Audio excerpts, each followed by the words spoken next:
안녕하세요. 테크가 즐거운 인테크입니다. 갤럭시 언팩이 이제 정말 얼마 남지 않았습니다. 이 정도면 그냥 언팩을 한 거 아니냐라고 이야기가 나올 정도로 상당히 많은 정보들이 나와 있으니까요. 제가 한번 정리해 드리고 맥세이프 충전 아이템도 하나 소개를 해 드릴 건데요. 플립 폴드 모두 같이 사용할 수 있는 제품이니까 끝까지 시청하시고 구독자 이벤트 챙겨가시기 바랍니다. 먼저 폴드 6부터 이야기를 나눠볼게요. 유출된 컬러를 보니까 총 3가지 색상이 기본 컬러인 것 같습니다. 실버, 네이비, 그리고 핑크가 나오는데 이 핑크 컬러가 폴드에 적용이 된다고 하니까 저는 약간 의외였어요. 플립 같은 경우는 이런 컬러풀한 색감으로 많은 마케팅 포인트를 잡아갔었는데 폴드 같은 경우는 좀 중후한 느낌? 그러다 보니까 좀 아재폰이다 라는 이미지도 많이 있었는데 이번에 이 핑크 컬러가 나오면서 그 아재폰의 이미지를 벗어날 수 있을지도 상당히 궁금하고, 저는 개인적으로 폴드에 핑크라고 하니까 약간 미스매칭 같거든요. 그래서 크게 이렇게 선뜻 구매까지 이어지지는 않을 것 같은데, 뭐 물론 개인의 취향의 영역이니까 폴드의 핑크가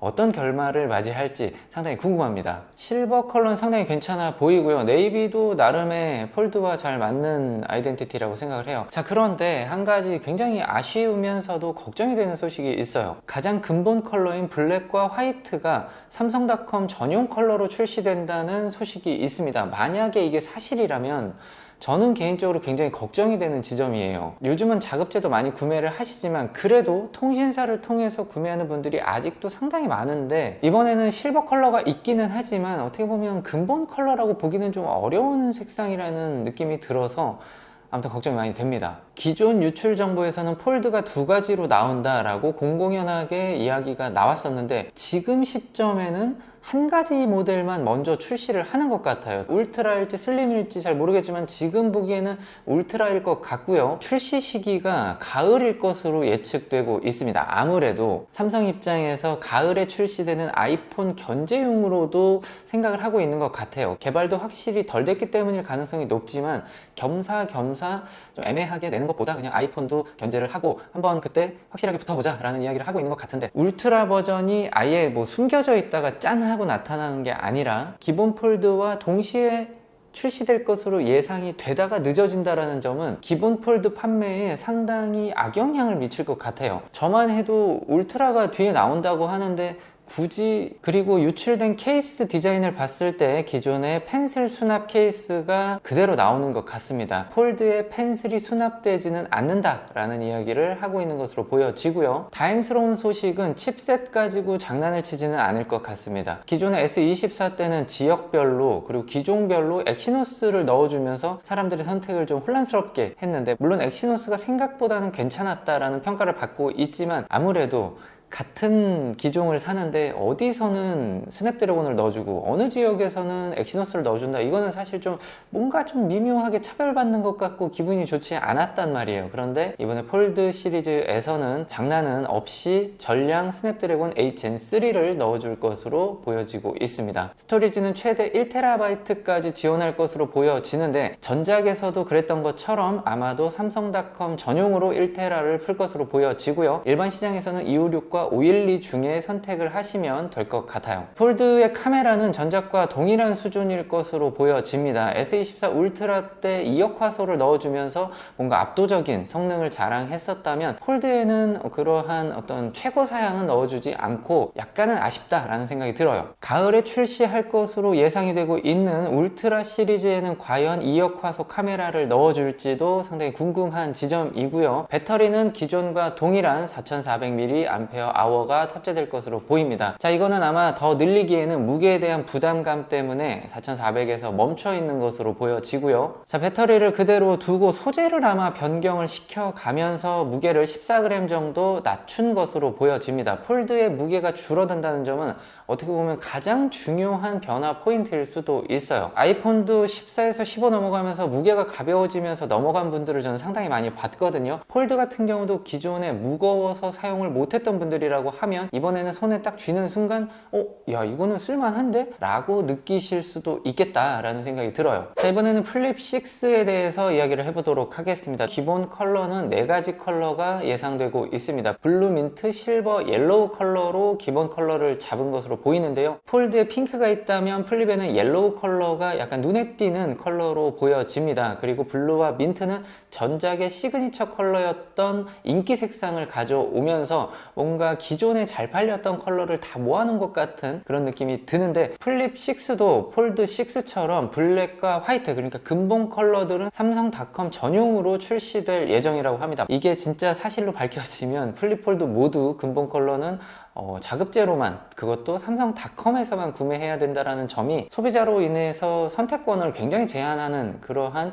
요소가 될 것으로 보입니다. 카메라 링의 컬러 매칭이 또 눈에 띕니다. 글쎄요, 이 부분은 액세서리로 추가 장착을 하는 경우는 많이 봤는데, 기본 디자인의 컬러가 매칭되어 있는 카메라 링, 과연 호불호가 어떻게 나뉠지 잘 모르겠어요. 그리고 전면 디스플레이가 0.5인치 커질 것으로 보이는데 크게 체감이 될지 잘 모르겠어요. 그냥 좀 커졌나? 라는 느낌이 들지 않을까 싶고, 120Hz를 지원할 것으로 예측이 되고 있는데, 전면 디스플레이에 120Hz가 과연 의미가 있을까, 실용적인 어떤 무언가가 있을지 상당히 궁금합니다. 카메라 성능은 상당히 업그레이드가 될 것으로 보여집니다. 현재 제가 메인으로 계속 사용하고 있는 S24 플러스 같은 경우 5천만 화소인데요, 이번에 플립 6 같은 경우가 대폭 향상돼서 5천만 화소가 메인 카메라로 탑재될 것으로 예측되고 있습니다. 만약에 그렇다고 한다면 실생활을 기록하고 여가 생활을 즐기는 정도에서는 부족함이 없을 것이기 때문에 기존 전작들 플립을 사용하시던 분들이 넘어올 만한 어떤 계기가 되지 않을까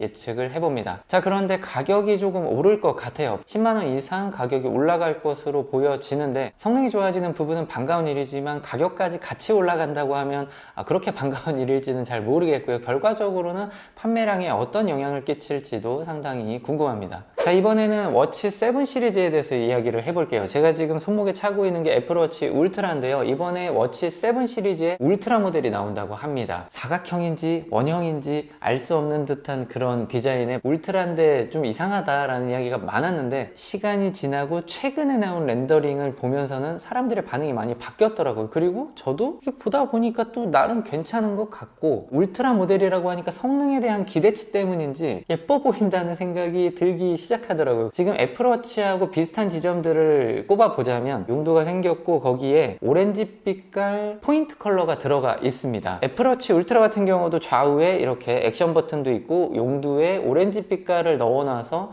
약간의 포인트를 줬는데, 갤럭시 워치 7 울트라 같은 경우도 비슷한 컨셉으로 제작이 된 것 같은 느낌이 강하게 들고요. 더 많이 닮아 있는 것 같은 점은 스트랩입니다. 각자의 아이덴티티를 유지한 채로 좀 발전을 해왔다고 생각을 했는데, 전체적인 컨셉 자체가 거의 유사해 보입니다. 자, 그런데 가격도 따라가려고 노력하고 있는 것 같습니다. 일단은 심리적으로는 확 와닿지가 않습니다. 저는 이제 리뷰를 해야 하니까 구매를 하겠지만, 일반 소비자의 입장으로 돌아가서 생각을 해본다면 글쎄요, 굉장히 많은 리뷰를 보면서 참고하게 될 것 같아요. 자, 그런데 반가운 소식이 있죠. 성능이 대폭 향상될 거다라는 루머가 있습니다. 이게 뭐 출시될 때마다 나왔던 이야기여서 사실은 이번에 또 속아야 되나라는 느낌이 들기는 하는데, 갤럭시 워치 같은 경우에 이제 OS가 중간에 한번 바뀌었잖아요. 그러면서 빠릿빠릿해질 거다, 좋아졌다라고 했는데 실제 체감은 별로 안 됐어요. 여전히 버벅거렸고, 그냥 워치는 그냥 이렇게 답답한 맛에 쓰는 거지 라는 느낌이 들 정도로 그저 그랬거든요. 근데 이번에는 정말로 성능 면에서도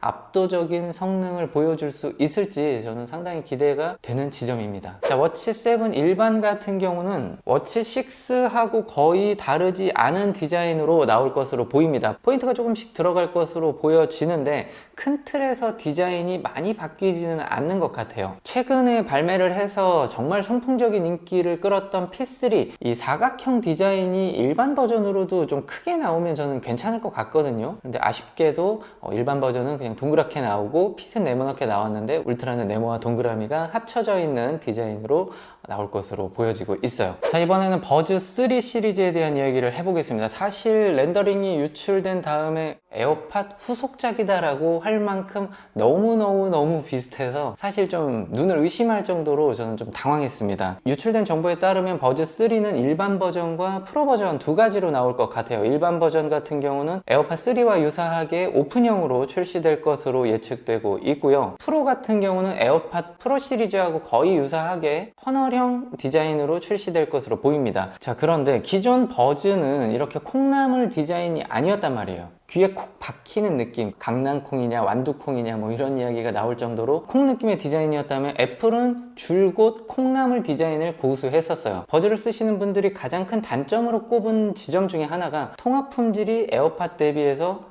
좀 떨어진다, 이게 체감이 될 정도로 차이가 나기 때문에 에어팟을 갤럭시에 붙여서 사용을 하시는 분들도 꽤 있었어요. 그리고 오픈형이 이 강낭콩 디자인이 나온 적이 있었죠. 버즈 라이브가 있었는데 뭔가 흥행에 성공한 오픈형 타입의 버즈는 없었습니다. 그래서 삼성 측에서는 아마 고민을 하다가 통합 품질도 올릴 겸 겸사겸사 애플의 디자인을 그대로 흡수하는 느낌을 보여줬는데요. 이걸 보고 어떤 분들이 그러더라고요. 강낭콩과 완두콩에 물을 부어서 콩나물이 된 거냐. 예, 저는 그 댓글 보고 좀 약간 피식하면서도 약간은 아쉽기도 했어요. 이 버즈 시리즈의 케이스 호환의 역사가 상당히 깁니다. 굉장히 오래전부터 같은 사이즈로 출시를 하면서 기존에 있던 케이스들을 그대로 사용을 할 수가 있었단 말이에요. 상당히 다양한 제품들이 콜라보돼서 나오면서 케이스를 쓰는 재미도 있었는데 이제는 이러한 케이스 전통이 끊기게 됐습니다. 지금부터는 앞서 말씀드렸던 액세서리를 하나 소개를 해드릴 건데요. 신제품뿐만 아니라 기존 라인업과도 매칭이 잘 되는 그러한 맥세이프 충전기입니다. 맥세이프 충전기이기 때문에 당연히 아이폰도 사용이 가능하고요. 이 가운데 보여지는 부분이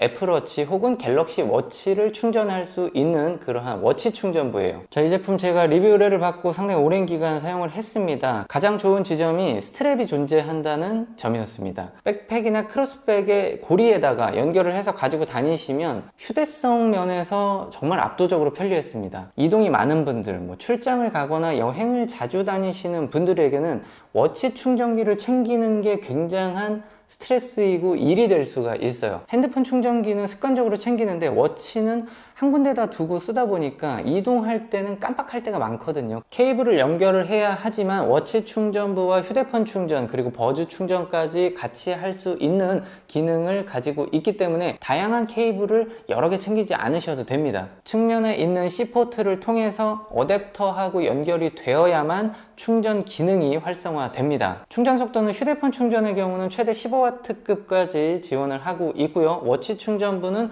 3W까지 출력을 지원합니다. 자, 그래서 어댑터 같은 경우는 25W급 이상을 사용하시는 걸 권장드리고 있어요. 자, 그리고 이 제품의 장점 중에 하나가 알루미늄 합금 소재로 되어 있는 풀 메탈 바디예요. 그러다 보니까 무선 충전 시에 일어날 수 있는 발열에 대해서 자체적으로 어느 정도는 쿨링을 할 수가 있어요. 지금처럼 더운 날씨에 무선 충전을 했을 때 걱정할 수 있는 그런 발열에 대해서는 조금 유리한 위치에 있다는 생각이 들어요. 컬러는 두 가지가 있는데요. 실버와 그레이가 있습니다. 전체적인 디자인이 누가 보더라도 첫눈에 예쁘다라는 생각이 들 정도로 컬러감이 상당히 좋아요. 사용을 하다 보니까 장점이 하나 더 있었는데요. 힌지가 숨어 있습니다. 거치를 할 수 있는 기능이에요. 지금 앞에 플립과 폴드를 제가 부착해서 세워뒀는데요. 힌지 부분의 기술력도 저는 상당하다고 생각을 합니다. 이런 제품 제가 정말 많이 사용을 해봤기 때문에 어느 정도 사용을 해보고 체험을 하다 보면 이건 힌지가 좀 문제다, 금방 고장나겠다 싶은데 제조사를 통해서 확인을 해봤더니 지금 판매한 지 꽤 시간이 지났는데 아직까지 힌지 고장으로 AS를 해준 이력이 없다고 해요. 힌지가 이렇게 자동으로 접히는 이 구간을 설계하는데 굉장히 많은 시간을 할애했다고 하니까 기술력에서만큼은 더더욱 의심할 여지가 없다고 생각이 들어요. 휴대폰을 사용할 때 그립톡, 스마트톡 많이 사용하시죠? 비슷하게 활용을 할 수가 있어요. 힌지 부분을 이렇게 본인의 손에 거치하기 좋은 각도로 만들어 두시면 사용하기가 굉장히 편리합니다. 타자 칠 때도 좀 더 안정감 있게 칠 수가 있고, 갤럭시 제품 같은 경우는 맥세이프가 내장되어 있지 않기 때문에 본인이 사용하는 케이스가 있다고 하면 동봉된 링을 부착해서 사용하시면 되겠습니다. 거치 기능이 있는 맥세이프 링도 있으니까 참고해 주시기 바라고요. 아무래도 자력으로 부착이 되는 거다 보니까 이 스트랩을 이런 식으로 가지고 핸들링을 하는 거는 좀 위험합니다. 이 스트랩은 오투문 제품을 걸고 다닐 때만 사용하시는 걸 저는 추천드릴게요. 폴드의 경우에는 상대적으로 무게가 무겁기 때문에 무선 충전기를 쓰실 때에는 조금 더 주의를 기울이시는 게 좋겠어요. 자, 오늘도 구독자 이벤트를 준비했습니다. 언리시의 오투문 실버 컬러를 여러분들에게 보내드릴 거고요. 더보기란과 고정 댓글에 있는 구글 폼 양식을 작성해 주시면 되겠습니다. 인테크 구독자분들을 위해 특가가 진행된다고 합니다. 제품 정보가 궁금하신 분들은 더보기란에 링크를 참고해 주시기 바랍니다. 감사합니다.